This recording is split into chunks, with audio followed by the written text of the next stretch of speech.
Today, we remember and honor the victims and survivors of terrorism. Acts of terrorism create a wave of unimaginable grief. Families and communities torn apart by terrorist acts are forever changed. The scars, both visible and invisible, never fully heal. Through the torment and tragedy, we have also witnessed remarkable examples of resilience and the enduring power of our common humanity. This year's theme is Voices for Peace, Victims of Terrorism as Peace Advocates and Educators. We pay tribute to all victims and survivors, including those who have chosen to share their stories about perseverance and forgiveness. Reflecting on personal trauma to educate others is an act of immense courage. This day urges us to listen and to learn, and it is a reminder that we must always seek out the light of hope.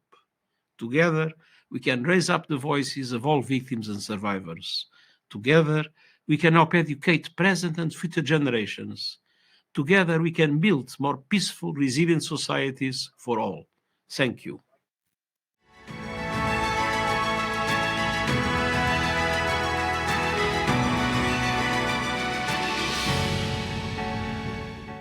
War, terrorism, violence. No one is immune from these acts. We see an increase of conflict throughout the world. And today, we wanted to bring it closer to home. We wanted to bridge the gap between South Florida and Northern Ireland. We wanted to speak about the United Nations International Day of Remembrance of Victims and Survivors of Terrorism. With us today, we have the director of SEFF, an organization in Northern Ireland that's dedicated to supporting and helping the victims of terrorism. Welcome, Kenny. How are you? I'm doing very well, Robert, and thank you very much for having us on. It is a pleasure to have you, my friend. So let's talk about this day of remembrance. Yes, so the 21st of August is declared UN Day for Remembrance and Tribute of Victims of Terrorism. And that's obviously a global-wide initiative. To our knowledge, this has never been marked in the context of Northern Ireland before. And we feel as an organisation that are very much outwards facing, that it's important to collaborate with people from whatever background they come from across our world who share a similar value system.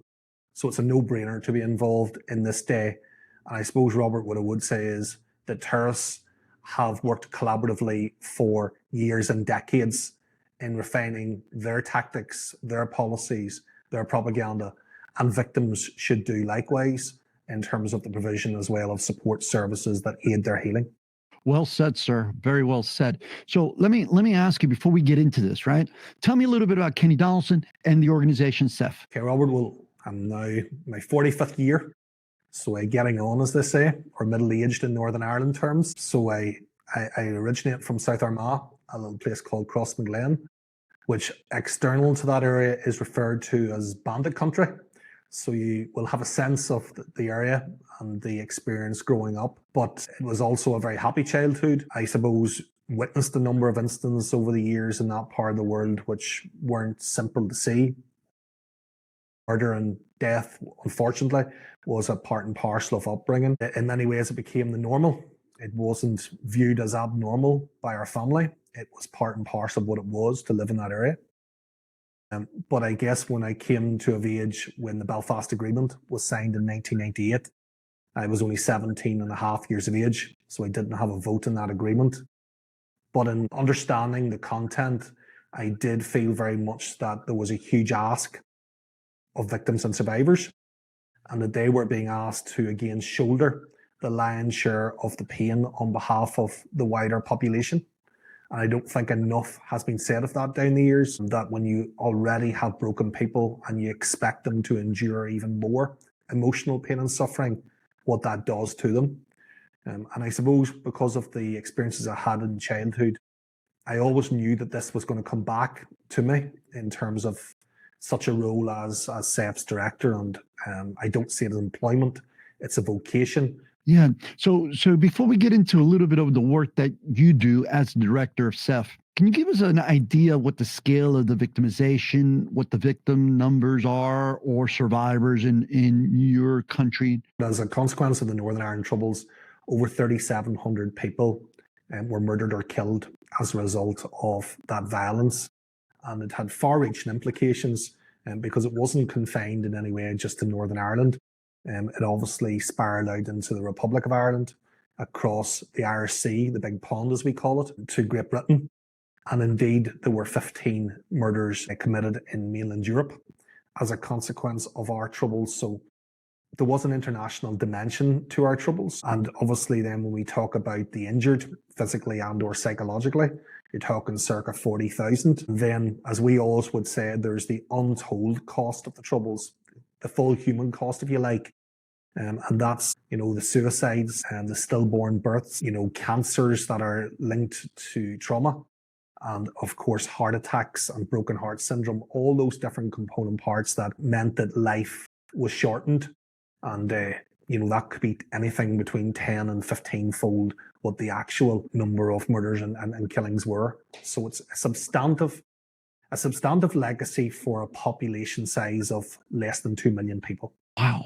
Just compounded trauma, generational trauma that will last and extend beyond the actual victims of the incident who were physically present during the event. Kenny, I want to get into what SEFF does, but before we go there, I'd like to reflect on something you just said a few minutes ago when you were introducing yourself. And I wonder if you actually catch yourself saying it, that you were actually desensitized to the acts of violence that were occurring while you were growing up.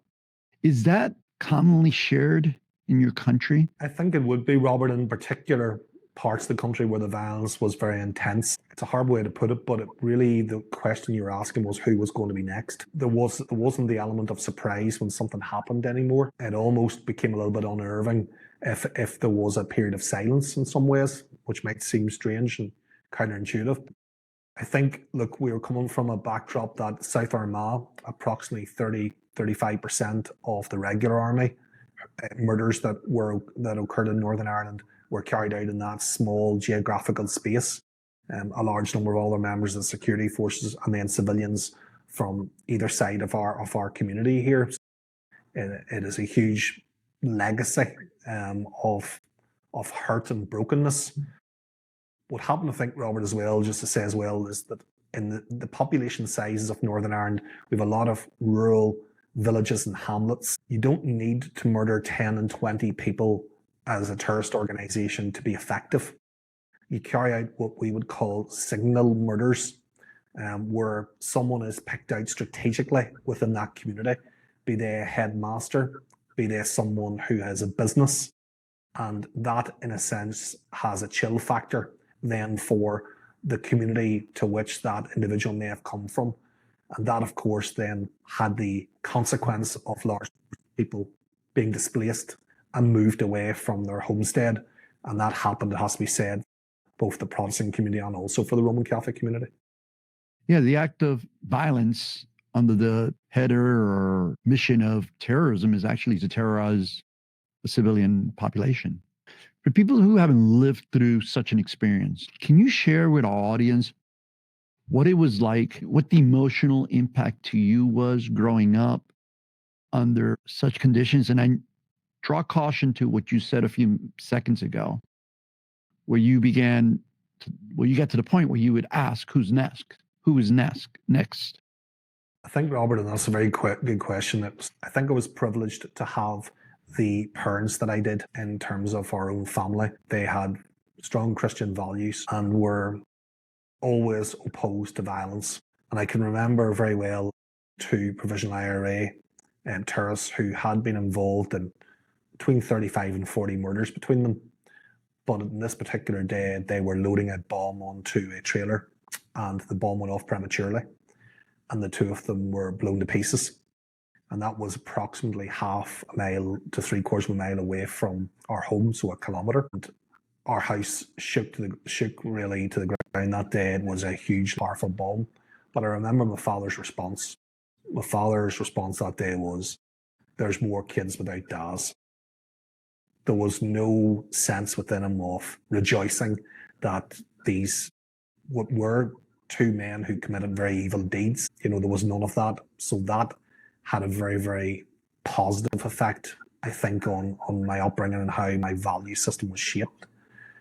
So whilst there was an awful lot of evil going on around us, we nevertheless were not going to become part of that. And I suppose, Robert, that's why I always say is that human beings, as human beings, we make choices in life. We make good choices and we make bad choices. But we've got to account for the choices we make and own them, instead of trying to slip away from it because of some past hurts that we ourselves have received. We're accountable to our actions. I think that's the short version of what you said.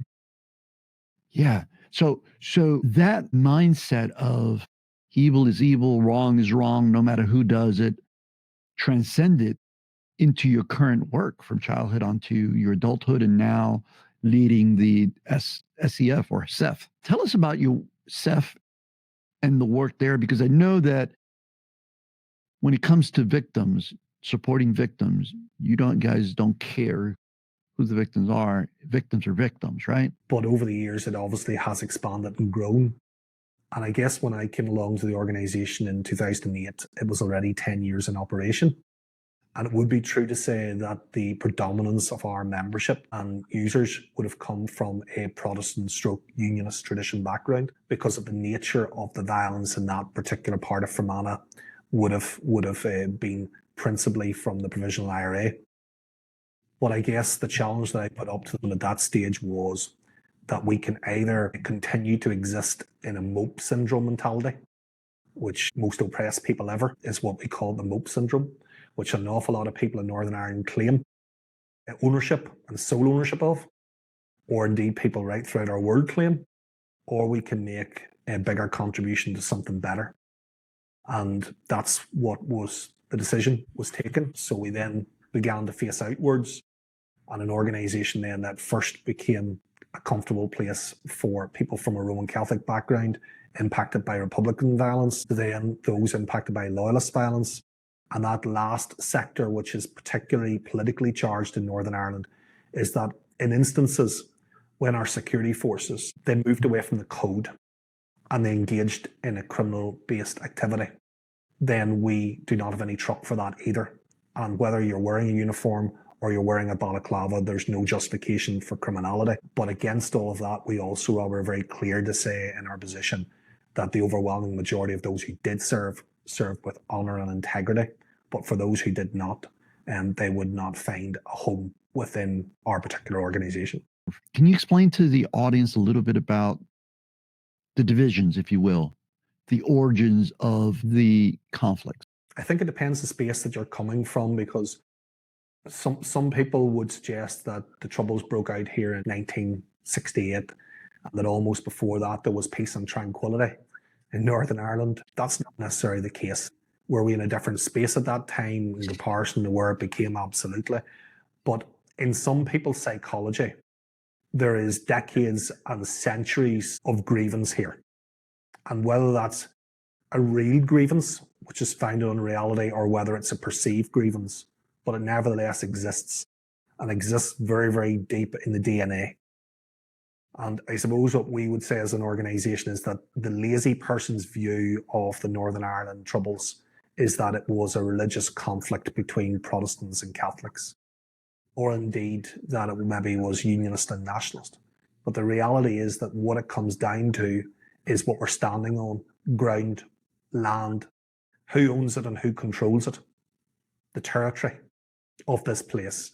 And then obviously that takes on ethnic connotations because of wherever you stand on the Constitution, whether you favour a union with Great Britain and Northern Ireland, or whether you support the movement towards a united Ireland, which will be fully independent.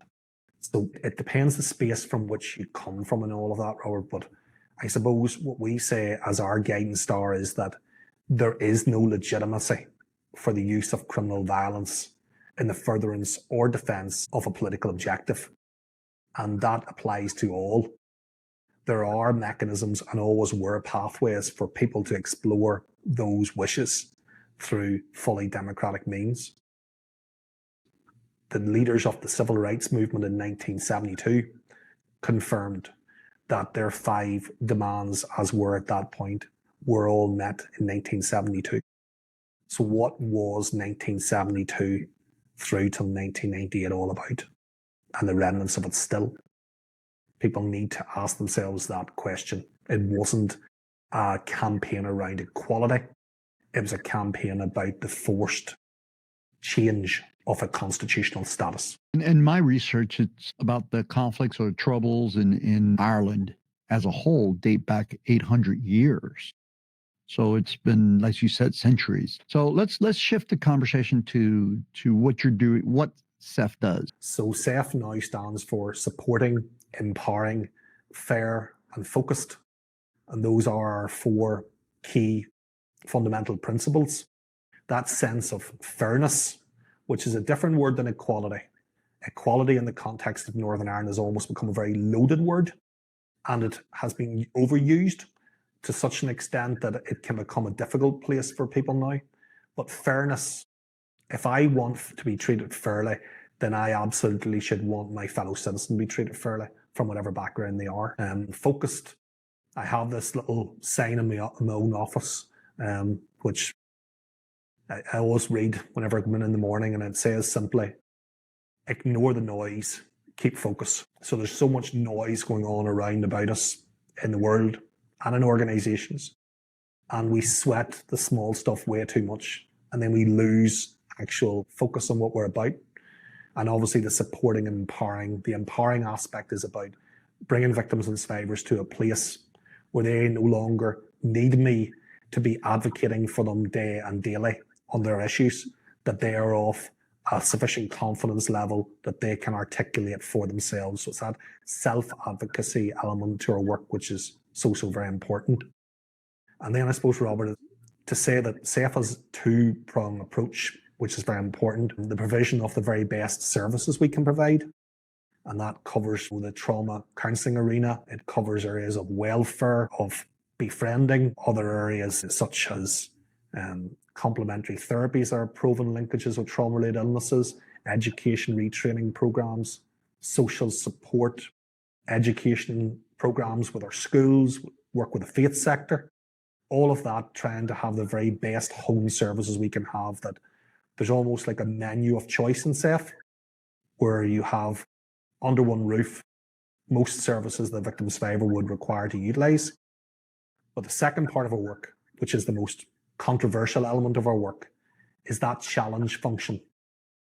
And what that means is not allowing ourselves to be carried along with the status quo understanding of what a peace process is. It's about being able to question elements of it and being willing to ask questions of institutions and organisations when they fall below par, when they fail to call out terrorism glorification, which is destroying our communities. It's so systemic and integrated within our communities in 2025. That was the so-called price of peace. And many people are asking the question, Robert, today, is Northern Ireland at peace, or is Northern Ireland at a place of standoff? I subscribe to the latter. We're at a place of standoff, and we have much to do to get to a genuine place of peace, and then obviously moving towards full integration as a people. Did I read correctly that you serve a population of about 15,000 people? That's right, yes. The Innocent Victims United umbrella of groupings and organisations. That would be the immediate membership, and then there would obviously be families that those individuals are connected to and the communities to which they reside. So it's a significant population of people, absolutely. And I have to say, Robert, some of the most incredible people within that cohort, they aren't people who are ravaged with bitterness and evil intent or wanting revenge. That's not what's within them. But there are many people who do experience a palpable sense of injustice and what I would term righteous anger. They have a right to be angry with what has happened. Very much they do. But it's how do you hone that anger and bring it to a place where it doesn't eat people up. It doesn't bring them to a place where they have no quality of living, where they're merely existing as opposed to having a quality of life. And that's what we try to do on a very individual basis, to work with people, Because I've saw it when that darkness comes over people to such an extent where they can't actually see a means to survive. And that's not something that we want, or we want people to go to. And obviously the veterans community, to which, Robert, you cover significantly in terms of the US as well. Do you know, many times when the people return from those operating theatres and the experiences that they have had, the PTSD and other conditions that they suffer as a consequence, they feel very much abandoned often when they arrive home, and what they are meant to then do, their identity is stripped from them as having been part of a fraternity of soldiers, or, you know, of a population. And what do they then do? Where's their place within society beyond that? The worst time for me is the silence at night when it gets dark, when I'm alone, right? And for my brothers and sisters who have served in worse conditions, you know, you go from that camaraderie, as you mentioned, to solitude, and often you feel disconnected. Let's have a little bit of a conversation here of lessons learned and what you can share with, you know, the rest of the world who will see this, or whoever will see this, that maybe they haven't experienced it personally, but hey, it's coming, right? We know that conflict around the world is increasing, certainly in communities that never saw violence, attacking of others. They're witnessing more prevalent cases. So from your vantage of dealing with the victims and the survivors, let's talk about what you can share with them, what they should be on the lookout for, and what they should guard against. And I agree with that hate. Guard against that hate. You know, you had to let it go if you can. And I know it's really, really hard, because how can I, as a victim, if you will, or as a person who is under attack, forgive my attackers, or not let that cloud and guide my behavior for years to come? Really hard, almost an unnatural act. And I suppose, like, that's one of the most contested areas of our conversation here, is that often it's been not alone asked of, but demanded of victims and survivors that they should forgive their perpetrator in the context of what's happened here. And having worked with victim survivors from across the community, I have absolute confidence that the overwhelming majority of people would want to get to that place. But what we need to be real about is what will enable that to happen. And it's not giving a cheap form of forgiveness, which is about the self, which is about therapeutically, how do I continue to live and how do I exist? That's a therapeutic, worldly forgiveness. It's about how do we create the circumstances within societies where people, when they commit acts of horrific violence, are required to own what they have done and to account for it. And that doesn't mean that they are not entitled to a new life post that, because they live within our societies and they're citizens. But we should not be allowing a cheap form of resolution, because we're actually not serving them well either.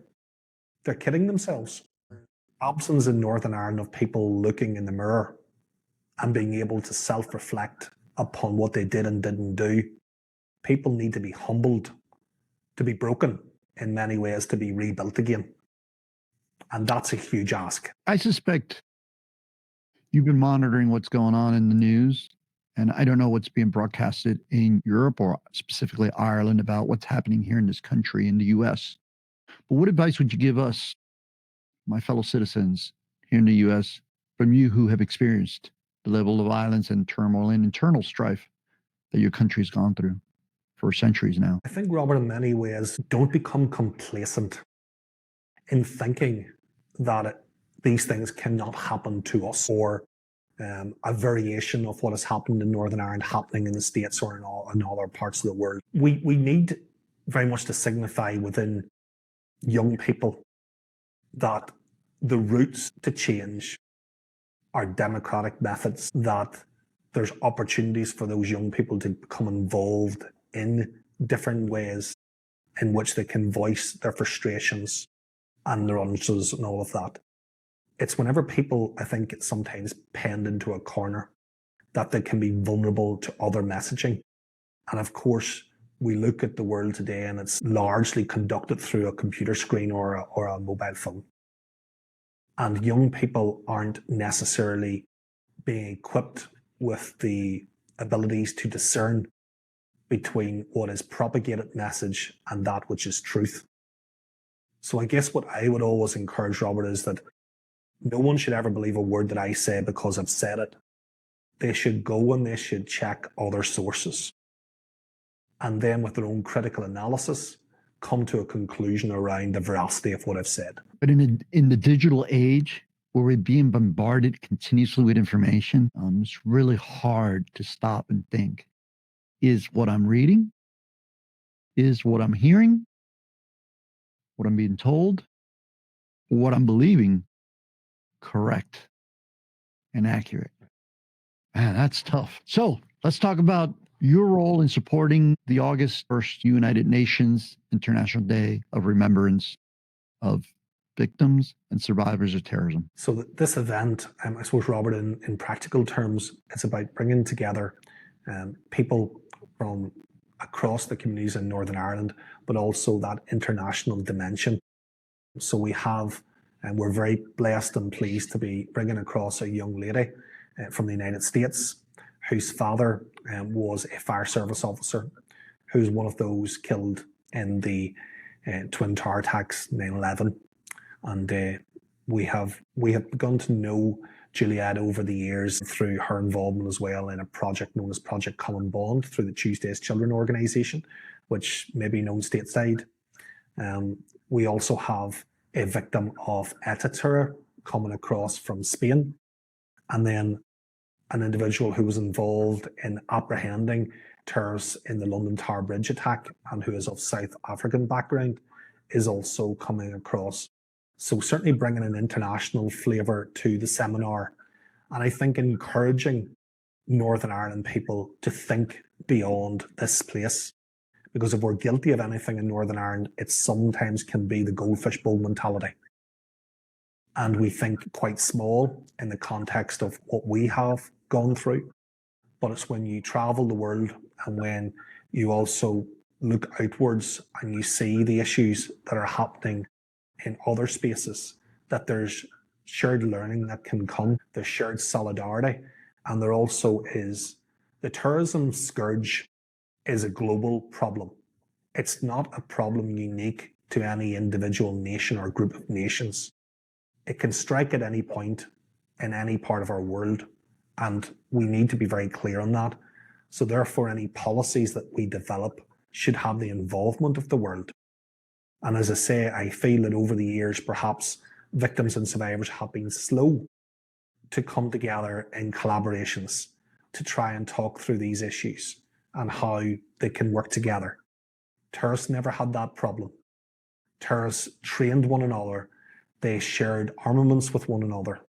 They have done all of that that has made them as effective as they possibly could be. So if that's something we can learn from terrorism, then it's something that actually we can put to very, very good use as those supporting victims and survivors. For the last minute here that we have on the screen, can you share where this event's going to be held, and again on the first, and how can they gain access? I know that we will be bringing some post video or video post the event of firsthand accounts, but can you just share with our audience a little bit about how they can get connected with not just SEFF, but this event? We will also have very much the official UN event as part of our experience. That will be available on our Facebook pages, but it will also be filmed, and then we would intend to add to YouTube at a point in the days that follow. Outstanding. So there we have it. We have been speaking with Kenny Donaldson of SEFF in Northern Ireland. This interview was made possible through a collaborating organization called Connecting Minds Project. We will be bringing you more about them in the coming days and coming months, and look forward to continuing this conversation. Kenny, from one public servant to another, I can't thank you enough for what you do for the victims you represent and support the victims and supporters. I cannot think of a more noble cause than serving our fellow man. For that, again, I thank you, sir, and your team. This has been another episode of Bets and Badges. I am Robert Asencio. You can find us on most major podcast platforms: Spotify, Amazon, YouTube, iHeart, Apple. And again, on the Miami's Community News website or at www.betsandbadges.com. To the Millers, Michael Graham Miller, our producer behind the scene, Alex Sukas, the Community News team, and you, the public. We thank you. Look forward to speaking next time.